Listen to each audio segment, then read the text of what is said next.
siap. Berarti nggak cuman ini ya, nggak cuman profit aja, tapi juga CSR juga ya. Ya kita coba mengimbangi lah Mas. Kalau bisa ada yang kita bisa bantu, kenapa enggak gitu. Anggapannya seimbang ya, jadi ya. Mm. Ini Karena kan menarik. visi kita juga selain kita berusaha, kita coba untuk bagaimana kita memberikan nilai lebih selain hanya sebagai perusahaan yang mencari keuntungan ya Mas gitu.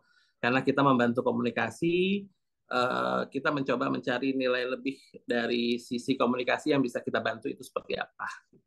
Betul, wah ini teman-teman Digipreneur harus juga ini ya, harus juga bisa belajar supaya anggapannya nggak cuman dari sisi profit aja yang dikejar, tapi juga CSR juga ya, sosialnya juga supaya seimbang ya. Ibarat orang Iya, itu kalau makan terus itu kan ini, lama-lama sakit perut ya, kalau nggak keluar ya. Jadi iya makan dong. terus, minggu-minggu nggak keluar kan sakit perut pasti. Nah, jadi harus seimbang antara makan dan keluar ya.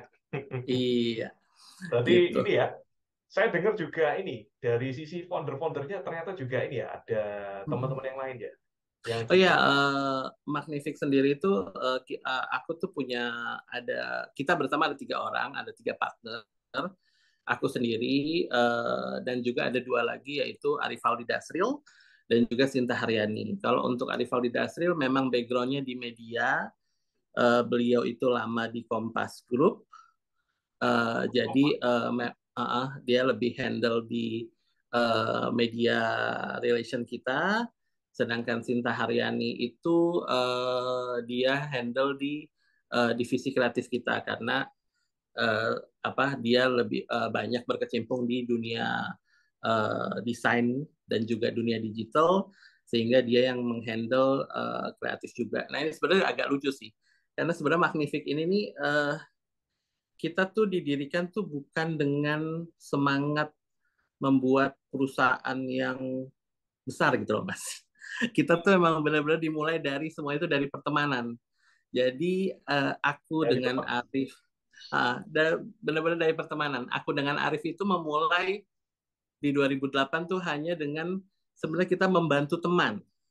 Jadi ada teman kita yang membutuhkan uh, how to handle media untuk sebuah acaranya dia, uh, dan dia tidak memiliki budget yang besar. Terus dia minta tolong kemudian minta tolong ke Arif yang dulu itu masih bekerja di media, dan aku kebetulan bekerja di bidang manajemen artis untuk membantu membuat acaranya. Hmm, Setelah acara itu jadi, setelah kita pikir-pikir, loh kok ternyata kita bisa ya bikin sebuah event media gitu. Kalau kenapa nggak kita bikin perusahaan aja kalau gitu? That's why itu ide awalnya bahwa kita membuat si Magnific itu dengan pertama mulai dengan public relation itu karena dari awal membantu teman bagaimana menghandle media, terus setelah itu berhasil ternyata ternyata kita bisa menjalankan itu gitu. Jadi berarti makanya kita ketemunya nggak kenapa? sengaja berarti ya Mas, Sebenarnya oportunitas karena pertemanan sih, karena pertemanan. Jadi dari pertemanan. uh, klien pertama kita adalah teman dan aku dan Arif juga berteman. Jadi kita bersatu tuh karena pertemanan gitu. That's why Hmm, makanya kalau aku melihat sih bisnis itu tuh sebenarnya bukan cuma dari uh, yang pertama setelah kita punya skill dan ide, memang kita harus punya network dulu sih Mas yang penting sih. betul network. Karena kalau dibilang Magnific ini di build bukan dengan modal, Mas. Kita sampai sekarang kita tidak pernah terafiliasi dengan others company, tidak terafiliasi dengan agensi luar, ataupun kita tidak diinvest oleh angel investor or ada investor luar. Berarti Semua modal kita sendiri ya. semua kita mulai dengan modal sendiri dan Namanya bootstrapping ya anggapannya ya.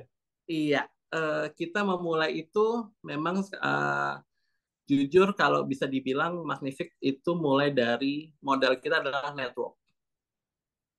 Jadi Modalnya kita ada di modal kita adalah network. Kita mengumpulkan apa yang bisa dikerjakan, baru kita pikirkan bagaimana mengerjakan. iya. Saya juga pernah dengar ya ada pepatah network is net worth ya. Jadi network kita. Jadi aset kita Iya, itu adalah network kita ya. Kalau kita nggak iya, networking, itu kita not working katanya ya. benar sekali.